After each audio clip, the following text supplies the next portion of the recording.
তালাবুল আলমে ফারিদ আলা কুল্লি মুসলিম ও মুসলিমতন, অর্থাৎ এই যে আলেম, দিনী আলেম শিক্ষা করাটা প্রত্যেক মুসলমান ও নরনারীর উপর ফরজে আইন।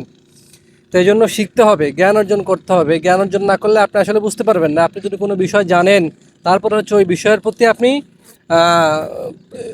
কাজ করতে পারবেন, চলতে পারবেন। আপনি যদি কিছু নাই জানেন, তাহলে আপনি কীভাবে আমল করবেন, কীভাবে কাজ করবেন? এই জন্য আগে এলেম অর্জন করা। আপনি যখনই এলেম অর্জন করবেন, তখনই আপনার ভিতরে কী আসবে? আশা আসবে।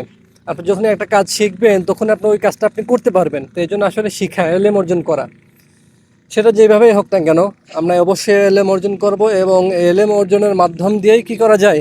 আমল করা, বেশি বেশি আমল করা সম্ভব হয়।